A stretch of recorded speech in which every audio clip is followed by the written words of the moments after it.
reçu jeudi un drôle de courrier dans votre boîte aux lettres. Oui, j'ai reçu un courrier, une enveloppe assez épaisse, et quand je l'ai ouverte, il y avait donc une trentaine d'articles tirés de la presse locale, relatant uniquement des faits divers mettant en cause des Roms ou des Roumains. Cette enveloppe était... Il n'y avait pas d'expéditeur, il n'y avait pas de mots pour accompagner ce message. Je ne sais même pas le message qu'on veut me transmettre. Mais voilà, j'ai reçu ce courrier anonyme. 4 jours après le résultat des élections. Vous avez été surprise, choquée? Choquée, j'avais déjà vécu ça en fait, quand on a lancé un appel ici sur une radio locale pour avoir des caravanes, afin que les 45 familles qui quittaient la commune, puisque la commune n'en gardait que 5, on avait trouvé des solutions sur d'autres communes et il fallait trouver des caravanes. J'avais donné mon numéro de téléphone et j'avais reçu 2-3 messages un petit peu violents sur vous n'avez pas autre chose à foutre que vous occuper de ces gens-là. Il y a des Français qui souffrent aussi, je sais qu'il y a des Français qui souffrent. Voilà, donc j'avais déjà vécu ça. Mais là c'est anonyme, donc je trouve ça vraiment bas, je trouve que c'est des méthodes qui... Voilà, moi je suis prête au dialogue, à la discussion. Je ne sais pas si c'est mon film qui... Je ne sais pas qui est visé en fait, je ne sais pas si c'est la colistière, la militante de Romsi ou la réalisatrice de Cause Commune. Je ne sais pas, comme je ne sais pas qui est derrière, je ne peux pas répondre. Je trouve juste que c'est des méthodes d'un autre âge et moi je suis prête au débat, donc si des gens veulent débattre avec moi de cette question-là, il n'y a pas de souci.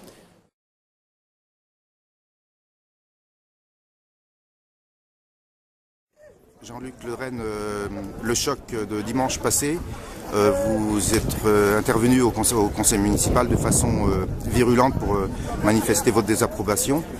En quels termes? Virulente parce que c'est une campagne populiste qui a été menée tout au long pendant 2 mois, donc voilà, on ne pouvait pas se laisser... Aujourd'hui c'est encore, comme vous l'avez dit, c'est encore un choc pour nous, mais bon voilà, on va se redresser. On a fait une déclaration qui vraiment était fondée sur nos valeurs, celle de la gauche, et là ce n'est plus une liste. La droite est revenue à Indre au bout de 50 ans, c'est quand même assez... Voilà, c'est stupéfiant, mais voilà, aujourd'hui on a du mal à comprendre. Je pense qu'il y a des gens aussi qui malheureusement, parce que c'est M. David qui connaît tous les Indrais, moi j'en connais pas mal aussi, et il y a des gens qui se sont fait berner par un discours populiste. La liste gagnante se dit divers gauche, avec un nouveau maire qui est ancien syndicaliste. Vous la qualifiez quand même de plutôt droite, voire populiste? Oui, je continue, j'insiste là-dessus, c'est la droite populiste qui est passée à Indre. Oui. Et avec des valeurs extrêmes, vous pensez?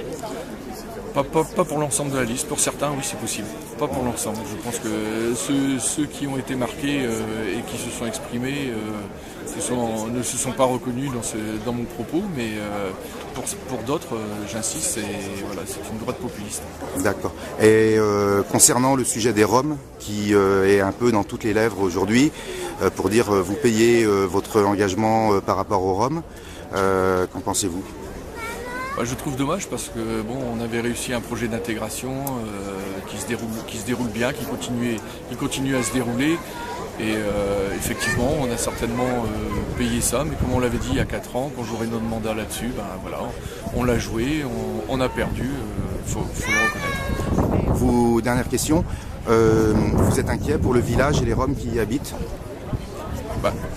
C'est difficile de savoir aujourd'hui. M. David ne s'est pas exprimé sur le sujet, ou en disant simplement que quand une famille irait en logement, donc un mobil-homme disparaîtrait, mais c'était notre engagement aussi. On n'avait pas l'intention d'accueillir tous les Roms de l'agglomération nantaise. Donc voilà, je ne sais pas comment il va faire, mais il va falloir quand même qu'il réponde, parce qu'il y a des gens qui ont voté pour lui, qui souhaitaient que les Roms s'en aillent. Donc qu'est-ce qu'il va faire aujourd'hui? Je ne sais pas, il faut lui poser la question.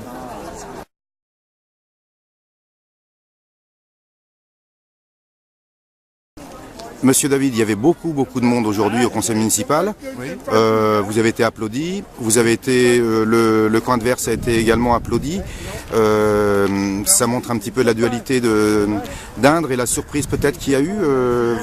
Pour vous, c'est pas une surprise? Ah bah non, pour moi c'est surtout pas une surprise. Pour moi, depuis le début, je savais que la victoire était assurée. Voilà. Je dirais même que, pour vous en dire un peu plus, je suis un peu déçu de ces 52,5%. Et alors, c'est vrai que moi, certains étaient surpris, mais moi, pas du tout. Je connais parfaitement le territoire, je connais parfaitement les gens qui résident ici, voilà, et des gens qui ne partageaient pas toujours mon point de vue, mes idées, mais qui savent qui je suis, le combat que je mène depuis 40 ans sur ma commune. Le conseil municipal a démarré par une déclaration forte de l'ancien maire, aujourd'hui conseiller municipal d'opposition, M. Jean-Luc Le Draine, qui a qualifié votre liste de liste populiste. Qu'est-ce que vous avez à répondre à ça? Bon, moi non, personnellement, je connais M. Le Draine. Bon voilà, donc ce qui m'a touché le plus, c'est vis-à-vis des électeurs qui ont voté pour nous, qu'il a insulté. Voilà. Et je pense qu'il a eu un comportement ridicule, lamentable. Voilà. Mais bon, hein, je pense que quand on est un démocrate, on accepte la défaite. Moi, il y a 6 ans, quand j'ai perdu contre M. Le Draine, j'ai pas eu des propos outranciers. Et je pense que, enfin, moi, ce qui m'intéresse, c'est quand même que les partis politiques qui étaient censés soutenir M. Le Draine donnent leur appréciation par rapport à ce qu'il a dit aujourd'hui. Mais vous êtes sans étiquette, mais divers gauche au niveau de la liste. Hein. Alors, moi, la volonté de l'équipe, c'était, voilà, je vous l'ai dit depuis le départ, c'était de rencontrer des gens qui veulent construire un projet collectif pour un. Voilà. Absolument pas. Absolument pas. Pourquoi? Alors, ça a certainement eu son importance. Même si M. Le Draine fera et son équipe qui se mettent ça dans la tête, que s'ils ont perdu, c'est les Roms en font un petit peu partie, mais c'est la globalité de la gestion municipale de M. Le Draine. C'est ça. Et je pense qu'ils sont aveugles de ça.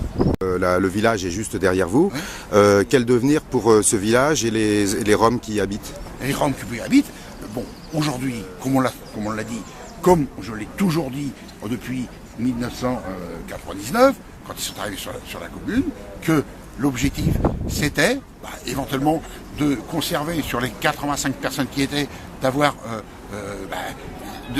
que ces 85 personnes soient réparties sur l'ensemble de l'agglomération nantaise. Bon, ce qui n'est toujours pas fait aujourd'hui. Nous, la décision avait été prise, M. Le Draine a pris la décision de mettre 5 familles. On ne s'est pas opposé. Je vous signale quand même que depuis qu'ils sont là, est-ce que nous on en a parlé? Jamais.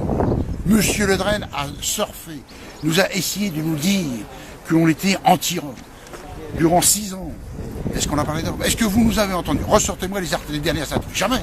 C'est lui qui a essayé de nous donner une étiquette, voilà, comme il l'a fait aujourd'hui, une étiquette lamentable. Voilà. Donc ils sont là. Effectivement, ils ne sont pas là pour perdurer. C'est clair. Une intégration, ça se fait, voilà, au fil du temps. Et il y a les associations qu'on rencontrera, et ces associations qu'on rencontrera, eh bien, on fera en sorte avec eux de voir l'intégration de ces gens-là sur l'agglomération nantaise, pas forcément sur l'agglomération nantaise. Voilà. Mais ce logement précaire ne perdurera pas. C'est pas l'objectif.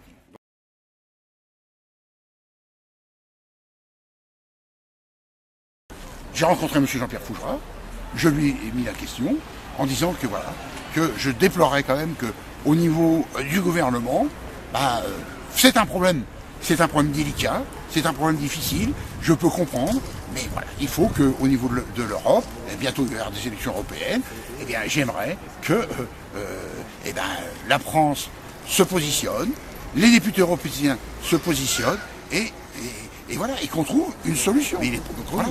Et qu'on sache que ce qui est fait par l'Europe au niveau de la Roumanie pour l'intégration de ces gens-là, et voilà, et que l'argent qui est fait, je vous disais par rapport à Viviane Reding, qui a une enveloppe et qui dit qu'aujourd'hui personne l'utilise ou très peu, hein, voilà, il me faut des réponses. Il me faut des réponses. Voilà. Après, aussi, il faut arrêter, parce que ce que je dis, quand on est des responsables aussi politiques associatifs, c'est de se dire, au bout d'un moment, il faut aussi dire que faut pas promettre non plus l'Eldorado non plus à tout le monde. Hein. Voilà. Alors, on est dans un espace Schengen, les gens ont libre circulation, effectivement, donc ça, il n'est pas question d'empêcher ça. On va dire, voilà, c'est la liberté, c'est un choix européen, très bien. Après, sur l'installation, etc., après, il faut que l'État gère gère et fasse des propositions. Mais qu'il ne laisse pas les communes s'en débarrasser, sans leur donner d'orientation, une chose comme ça. Enfin, je trouve ça complètement... Vous voyez encore ce qui se passe à Coiron, hein, ou encore sur l'agglomération Lantin. Ils sont expulsés d'un camp à l'autre, etc. Bon, voilà. Moi, l'association Romsy, vous comprenez, j'ai rien contre l'association Romsy. L'association Romsy me reparle depuis que quelques mois. Depuis 99, l'association Romsy m'a ignoré. Voilà. Et m'a reparle depuis quelques mois. Juste avant la campagne électorale, l'association Romsy est revenue me contacter. Bon, je rediscutais avec elle, parce que moi, je suis quelqu'un d'ouvert, hein, qui ne refuse aucune discussion sur aucun... Serge David se plaint que vous ayez repris contact que tout récemment, alors qu'il était élu depuis 1999, et que vous aviez aucun contact avec lui auparavant. On n'avait aucun contact ensemble. Enfin, moi, en tant que militante de Romsy, on a organisé plusieurs événements sur la commune ouverts aux Indrais. Il n'a jamais mis les pieds ni sur le village de la Solidarité, ni sur le terrain lorsque les 45 familles étaient là. Donc après, on ne lui a pas envoyé un carton d'invitation nommément, mais il est Indrais, donc que je sache, il était comme les autres.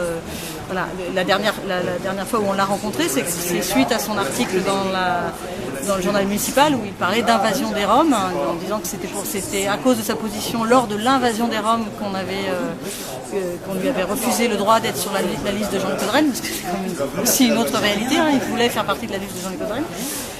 Donc on s'est rencontrés à ce moment-là, et on lui a dit que voilà, qu'on n'emploie pas des termes comme ça sans connaître le sens, donc une invasion.